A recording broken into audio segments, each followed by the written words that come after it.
Hi students, in the last video we were studied about uses of potentiometers.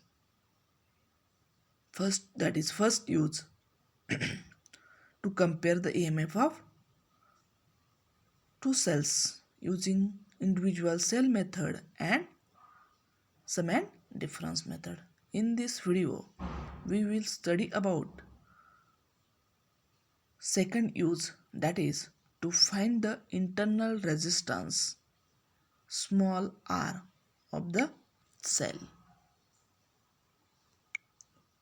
That is the second use, to find the internal resistance small r of a cell.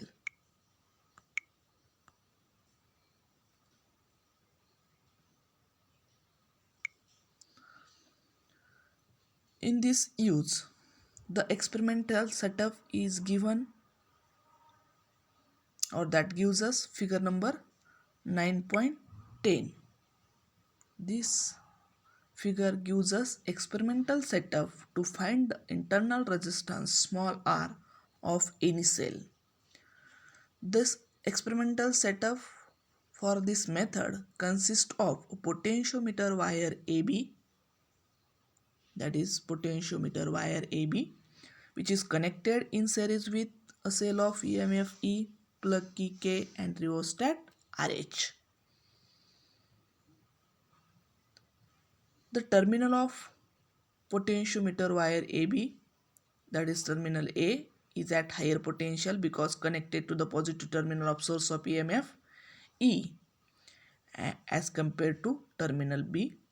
A cell of EMF E1 whose internal resistance R1 is to be determined is connected to the potentiometer wire through a galvanometer G and jockey J. A resistance box R is connected across the cell E1 through key K2. That is the construction of or experimental setup for the measurement of internal resistance of a cell. That is one of the use of potentiometer. Potentiometer instrument is used to measure the to calculate the internal resistance of any cell using this experimental setup. That is the construction of potentiometer instrument to measure the internal resistance of a cell. Internal resistance small r of cell of EMF E1 is to be measured using that experimental setup.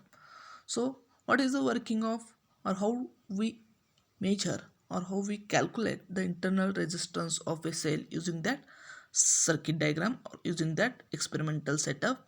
That is, the key K1 is closed and K2 is open. If we close this key K1 and K2 is kept open, the circuit consists of cell E, that is the source of EMF, and cell E1 and potentiometer wire AB.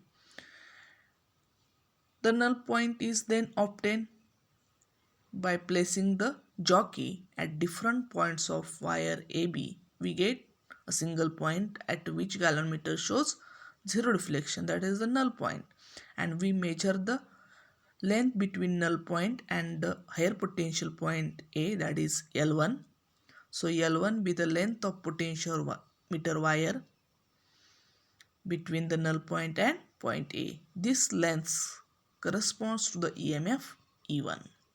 This length corresponds to the EMF E1. Therefore, E1 is equal to KL1, where K is the potential gradient of the potentiometer wire, which is constant because we use the potentiometer wire of uniform cross-sectional area. That's why potential gradient K remains constant throughout. Therefore, by principle of potentiometer, E1 is equal to K L1. Now, both the keys K1 and K2 are closed, so that circuit consists of cell E, cell E1, the resistance box, the galvanometer and the jockey. By closing the keys K1 and K2, cell E1, resistance box, galvanometer and jockey are in the circuit. Some resistance R is selected from resistance box and place the jockey at different points along wire AB. Then we get a single point at which galvanometer shows zero deflection. This point is known as null point, and if we measure the balancing length, that is length between point A, which is the higher potential point, and null point is L2. That is the balancing length between point A and balancing point when cell E1, resistance box, galvanometer and jockey are in the circuit. This corresponds to the voltage between null point and A. This L2 length corresponds to the voltage between null point and point A, which is the capital V. Therefore, by principle of potentiometer, V is equal to KL2. We have two equations here. E1 is equal to KL1 and V is equal to KL2. By dividing these two equations, we get E1 upon V. Dividing equation first by equation second, we get E1 upon V is equal to KL1 upon KL2, in which we cancel K from numerator and denominator. So we have E1 upon V is equal to L1 upon L2. Next, we consider the loop PQSTP. We consider the loop PQSTP.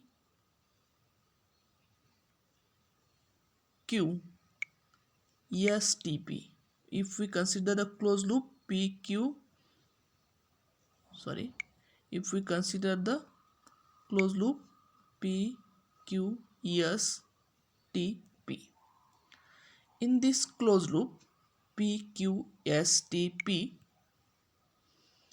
E1 is equal to IR plus IR. E1 is equal to I into capital R plus I into small r, where R is the resistance taken from capital R is the resistance taken from resistance box, I is the steady current which is flowing throughout the circuit, and small r is the internal resistance of the cell E1. Therefore, E1 is equal to IR, I into capital R plus I into small r. That is the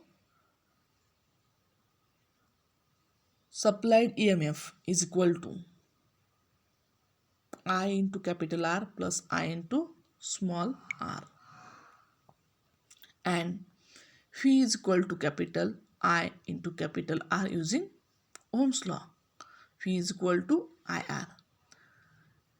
Therefore, if we divide equation E1 is equal to I into capital R plus I into small r divided by V is equal to IR, then we get E1 upon V is equal to I capital R plus I into small r divided by I into R.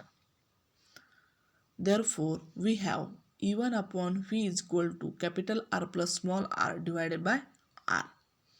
That is one of the equation. E1 upon V is equal to capital R plus small r divided by R, and we get above equation as E1 upon V is equal to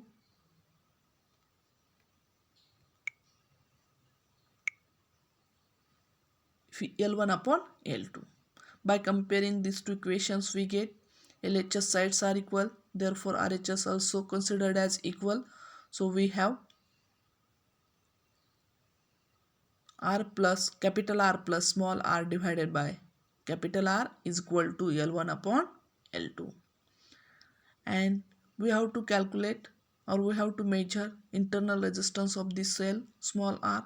Therefore, we place small r here, R to the LHS side. So we have small r is equal to capital R into L1 divided by L2 minus 1.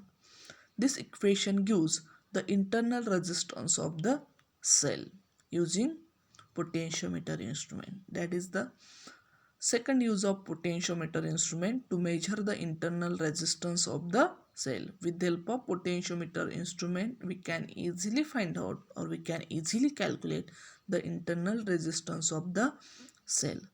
So student, in this video we have studied about second use of potentiometer, that is to measure or to calculate the internal resistance of the cell.